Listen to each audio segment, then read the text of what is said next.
Organizar um orçamento eficaz é sem dúvida uma das melhores ferramentas para você ter uma organização financeira, uma organização pessoal.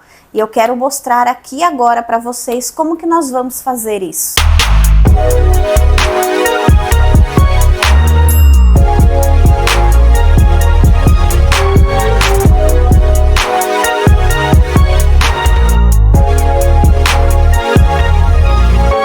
Primeiro, você vai definir a sua meta. E aí nós temos a meta de curto prazo, nós temos a meta de médio prazo e nós temos a meta de longo prazo, certo? O que é uma meta de curto prazo? Que eu vou conseguir logo, que vai ser rápido. Então, por exemplo, eu quero um celular. Um celular é uma meta de curto prazo. Então, eu vou escrever aqui o que eu quero. Daí eu tenho uma meta de médio prazo, né? Que vai demorar um pouco mais para eu conseguir. Vamos supor que eu quero guardar um dinheiro para eu dar de entrada no imóvel. Então eu quero dar uma entrada no imóvel. Então eu vou ter aqui entrada em um imóvel. Essa é minha meta, eu juntar esse dinheiro aí. E aí, a longo prazo, eu quero fazer uma viagem para a Europa. Então, eu quero fazer uma viagem que vai ser a longo prazo, porque não vai ser uma viagem barata, né? Então, é algo que eu preciso. Eu quero ir para Disney, eu quero guardar aí dinheiro, porque não vai sair barato isso daí. Então, eu estipulei aqui uma meta de curto, médio e longo prazo para minha vida. Cada um... Aqui é só um exemplo, tá, gente? Essas não são as minhas metas, mas é um exemplo que eu estou fazendo aqui. Cada um vai montar o seu. Você tendo metas bem definidas vai ajudar você a direcionar o seu dinheiro. Quando a gente não tem meta nenhuma, a gente não tem objetivo nenhum, a gente acaba gastando todo o nosso dinheiro. Então, definir metas vai fazer com que você trabalhe ali à risca para você alcançar o seu objetivo. Bom, feito isso, agora nós vamos para o segundo passo, né? Aqui foi o primeiro, nós vamos para o segundo. Eu preciso conhecer qual é a minha receita líquida. Esse é o segundo passo. Quanto que eu ganho, com todos os descontos de INSS, né, com imposto de renda, desconto de alimentação, de transporte, eu preciso saber a minha renda líquida. Aqui entra renda extra, entra aqueles freelancers, né, aqueles trabalhinhos por conta por fora. Então eu preciso saber aqui quanto é a minha renda líquida. Eu ganho 5 mil, você ganha 5 mil na carteira, mas quando você vai receber, você ganha quanto? Às vezes você ganha 4, né, porque tem os descontos. Então, você não pode trabalhar com os 5 mil, você tem que trabalhar com os 4 mil. Você tem que saber aqui a renda líquida, descontando tudo que vai debitando aí do seu salário. Legal, já fiz tudo isso. Já sei quanto que eu tenho de dinheiro todo mês, já sei quais são os meus objetivos. Agora, eu vou marcar aqui as minhas despesas. Esse é o meu terceiro passo, despesas. E aí, nós temos as fixas e nós temos as variáveis. Despesas fixas são aquelas que são fixas, que não muda. Aluguel todo mês, conta de água, conta de luz, energia. De repente você paga aluguel, você tem o aluguel todo mês. Então são aquelas despesas, né? A parcela do carro, né? Do financiamento do carro. É tudo despesa fixa. Faça chuva, faça sol, você vai ter que pagar essas contas. E aí nós temos as despesas variáveis, porque a gente também tem vida própria, a gente quer ir num cabeleireiro, a gente quer ir no médico, a gente quer ir comer fora, né? Gastar com alimentação, supermercado, transporte. Hoje eu quero ir no cinema. Então eu tenho ali os meus custos variáveis, eles variam porque eles não acontecem todo mês. E nós temos uma despesa que a gente sempre esquece, mas sempre a gente não lança, que a gente fala de despesas sazonais. Parece que não, mas essa despesa sazonal aqui é aquelas festas de carnaval, festas de final de ano, aniversário que você quer fazer para sua família. E isso aqui, gente, gasta dinheiro. E você não pode deixar para administrar isso aqui no dia, na semana, no mês do que vai acontecer ali. No mês do Natal, eu vou comprar os presentes de Natal. Não, Bruna, eu compro os presentes de Natal no meio do ano. Eu já vou me programando. Quando chega Natal, fica aquela loucura de gente, os preços vão lá em cima, eu já tô sossegada. Já comprei para todo mundo. Tá? Então essa despesa sazonal aqui parece que não, mas ela conta e muito. E você vai colocar ela aqui porque eu já tô avisando você. Agora, a gente vai fazer aqui o quarto passo. Qual que é o quarto passo?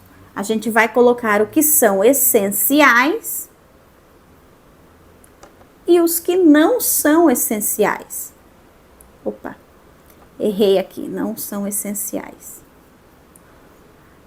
Né? O que é essencial e o que não é essencial. Então, você vai ter que fazer essa definição aí. Pagar o aluguel é essencial?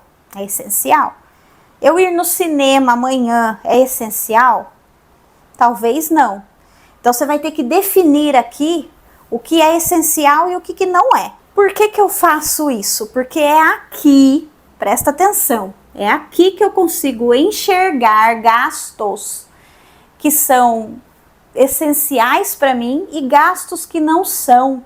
É aqui que eu consigo fazer cortes. É aqui que eu reduzo custos. Porque aqui eu consigo enxergar gastos que não são essenciais que eu tô pagando todo mês. Eu fico assinando uma revista que vem em casa todo mês que eu nem leio. Eu fico pagando aqueles streaming de Netflix, Globoplay, Spotify, Disney, eu nem uso, nunca assisti um filme. É aqui que você vai enxergar. Quando você fizer essa lista, você vai ver, nossa, eu pago isso aqui todo mês? Pra quê? Aí que você consegue ter essa visão. Então, a gente não pode pular etapas. Você precisa colocar isso daqui. Feito isso, já ajudou muito. A gente vai agora definir no quinto passo quanto que a gente vai gastar de cada coisa. Então, por exemplo, moradia. Vou dar um exemplo, tá, gente? Vou colocar aqui, ó, moradia. Vamos estipular 30%. Então, 30% dos meus gastos vai ser focado nisso. Aí eu vou escrever aqui, alimentação. Vamos colocar aqui 15%. Ainda mais hoje em dia, o jeito que tá o preço das coisas, né? Tá feio. Transporte. Vou gastar de transporte 10% da minha renda líquida. Lembra? Da renda líquida. Aí eu vou colocar aqui lazer. Também sou filha de Deus, né? Vou colocar aqui lazer. Vou gastar 5% do meu salário em lazer. Depois que eu fiz tudo isso aqui, essas porcentagens eu tô colocando assim, mas é vocês que vão definir, né? Vocês que sabem aí os gastos de vocês. Mas a gente não pode esquecer nunca, nunca do investimento. Ele tem que estar em todas, gente. E você tem que, no mínimo, colocar aí 10% do que você ganha nos investimentos, porque são eles que vão trazer aí paz, liberdade financeira lá a longo prazo na sua vida, né? A gente não fez lá o que a gente quer a curto, médio e longo prazo. Então você tem que pensar lá na frente, você não vai trabalhar o resto da vida, você não vai aguentar, você não vai ter a mesma disposição, você não sabe como vai estar a sua saúde. Então a gente tem que investir para a gente ter paz, ter tranquilidade. Então tem que ter pelo menos 10%, às vezes ele vai ser maior que o seu lazer, mas ele é necessário para você ter uma tranquilidade financeira lá na frente, não agora, lá no futuro. Tem um vídeo no meu canal que eu explico a regra 50-30-20, não sei se vocês já ouviram falar, né, dessa regra. Regra 50-30-20. Eu vou explicar ela agora para vocês. A gente faz como? A gente faz assim, 50% são necessidades, 30% são desejos, né? Eu tenho um vídeo ensinando o passo a passo disso aqui. São desejos e os 20 a gente vai usar para investir, né? São investimentos que nós vamos fazer. Então eu tenho 50% de tudo que eu ganho para os meus gastos necessários, que a gente já fez tudo aqui. Eu tenho 30% para os meus desejos, né? Quero cortar meu cabelo, quero comprar uma roupa, quero ir comer fora hoje, então eu tenho esses desejos. Mas ó, ele tá sempre aqui, tá vendo? Ele sempre tá aqui. O investimento ele nunca pode deixar de lado. Essa é a prioridade. É que eu não posso usar tudo para isso, porque eu tenho minhas necessidades e tenho meus desejos. Mas você tem que ter aqui a questão da poupar, né? Poupar e investir. É para o seu futuro, não é para agora, não é para hoje nem para amanhã. É para daqui lá na frente você ter paz. Aí você vai ter que fazer ajustes, revisar todo mês, todo ano, porque o preço das coisas sobem, né? O mercado sobe, a conta de energia sobe, o aluguel sobe. Então você vai ter que ficar revendo isso sempre, direto. Você pode usar planilhas, aplicativos de finanças, não precisa gastar um horror com aplicativo financeiro. Você pode usar aí um Excel da vida que resolve muito a vida, né? Fazer uma planilha para você controlar. Você tem que ter controle da sua vida, você tem que ter controle do seu dinheiro. Evitar aí as compras por impulso, né?